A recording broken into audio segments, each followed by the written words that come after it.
മലപ്പുറത്ത് നിക്ഷേപ തട്ടിപ്പ് നടത്തി മുങ്ങിയ കേസിൽ പ്രതികൾക്കെതിരെ ബഡ്സ് ആക്ട് ചുമത്തി. കാരാട്ട് കുറീസ് ധനക്ഷേമ നിധി ഉടമകൾക്കെതിരെയാണ് പുതിയ വകുപ്പുകൾ ചുമത്തിയത്. പ്രതികളായ പി മുബഷീറും സന്തോഷും ഒളിവിലാണ്. വിപിൻ സി വിജയൻ വിവരങ്ങൾ മറ്റൊരു മലപ്പുറത്ത്. Vipin, good morning. അപ്പോൾ ഇത് ഒരുപാട് പാവം നിക്ഷേപകരുടെയൊക്കെ പണം പ്രശ്നത്തിൽ കിടക്കുകയാണ്. അപ്പോൾ ഈ കൂടുതൽ വകുപ്പുകൾ ചുമത്തുന്നത് അവർക്ക് ആ പണം കിട്ടാൻ സഹായകരമാകുമെന്ന് പ്രതീക്ഷിക്കാവോ വിപിൻ?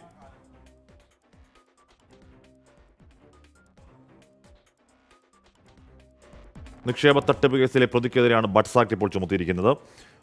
ഇത് ചെറിയ സ്ഥാപനമല്ല, ഇത് വലിയ സ്ഥാപനമാണ്. അവിടെ അവിടെ ഒരുപാട് ബ്രാഞ്ചുകളൊക്കെ ഉള്ള, ഓരോരോ ബ്രാഞ്ചുകളിൽ ഒരുപാട് 1000-ഓളം നിക്ഷേപകരൊക്കെയുള്ള വലിയ സംരംഭമാണ്. അതാണ് ഇപ്പോൾ ഓൺ എ ഫൈൻ ഡേ എല്ലാം കൂടെ പൂട്ടി മുങ്ങിയത്. അപ്പോൾ അത് അന്വേഷണം നടക്കുകയാണ്. വിപിൻ സി വിജയൻ തുടരുന്നുണ്ട്. വിപിൻ, അപ്പോൾ ഈ ബഡ്സ് ആക്ട് എന്താണ്? ബഡ്സ് ആക്ട് ചുമത്തുന്നതിലൂടെ പോലീസ് ലക്ഷ്യം വെക്കുന്നത് എന്താണ്? അഷ്മി, ഒരു വലിയ തട്ടിപ്പാണ് നടന്നിരിക്കുന്നത്. അതിൽ ഇപ്പോൾ ഇരകളായിരിക്കുന്നത് തീർത്തും സാധാരണക്കാരായ ആളുകൾ.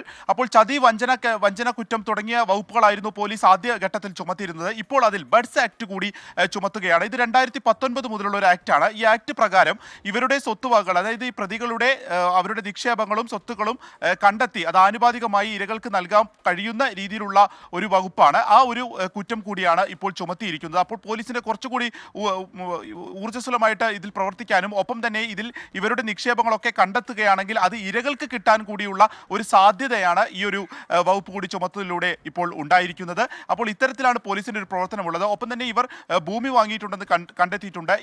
ഇത് ഏകദേശം എവിടെയൊക്കെയാണ് എന്നുള്ളത് തിരിച്ചറിയുന്നതിനൊക്കെ വേണ്ടി റവന്യൂ വകുപ്പിന് കൂടി ഒരു റിപ്പോർട്ട് നൽകാനാണ് ഇപ്പോൾ അന്വേഷണ സംഘം ഉദ്ദേശിച്ചിരിക്കുന്നത്. ഈ രണ്ടു പേര് ഇപ്പോൾ ഒളിവിലാണ്. അതായത് സന്തോഷ്, അതുപോലെ തന്നെ പി മുബഷീർ, ഈ രണ്ടു പേരും ഇപ്പോൾ ഒളിവിലാണ്. ഈ രണ്ടു പേരാണ് പ്രതിപട്ടികയിൽ ആദ്യ സ്ഥാനത്തുള്ളത്. ഈ രണ്ടുപേരെയും കണ്ടെത്തുന്നതിന് വേണ്ടി ലുക്കൌട്ട് നോട്ടീസ് ഇറക്കിയിട്ടുണ്ട്. എല്ലാ വിമാനത്താവളങ്ങളിലേക്കും കൈമാറിയിട്ടുണ്ട്. ഇപ്പോൾ തെളിവുകൾ ശേഖരിക്കുക എന്നുള്ളതിനാണ് പോലീസ് കുറച്ചുകൂടി ഒരു പ്രാധാന്യം നൽകിയിരിക്കുന്നത്. ഇന്നലെ ഈ ധനകാര്യ 2 കുറികളാണ് ഉണ്ടായിരുന്നത്. ഒന്ന് കാരാട്ട് കുറിയും അതുപോലെ തന്നെ ധനകാര്യ നിധിയും. ഈ 2 സ്ഥലത്തും ഇന്നലെ റെയ്ഡ് ഉണ്ടായിരുന്നു. അതിൽ ഏകദേശം 400ഓളം വിവരങ്ങളും രേഖകളും പോലീസ് കണ്ടെത്തുകയും ചെയ്തിട്ടുണ്ട്. ഇതുപ്രകാരമാണ് ഇപ്പോൾ പരമാവധി രേഖകൾ ശേഖരിച്ചതിന് ശേഷം അറസ്റ്റിലേക്ക് എന്നുള്ളതാണ് നിലവിൽ ലഭിച്ചിരിക്കുന്നത്. ഒപ്പം നിലമ്പൂർ CI ആണ് കേസ് അന്വേഷിക്കുന്നത്. നിലമ്പൂരിൽ മാത്രം 500ഓളം കേസുകളാണ് ഉള്ളത്. അവിടെ മാത്രം ഒതുങ്ങുന്നില്ല.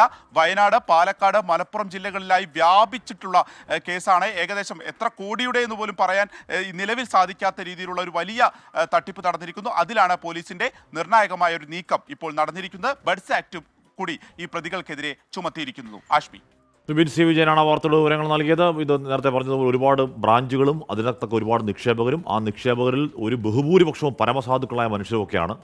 പലരുടെയും ഈ ചിട്ടിയുടെ മാസത്തവണയൊക്കെ അടഞ്ഞ എന്തെങ്കിലുമൊക്കെ ആവശ്യത്തിന് ആ പണം മാറ്റിവെച്ചിരുന്നവരാണ്.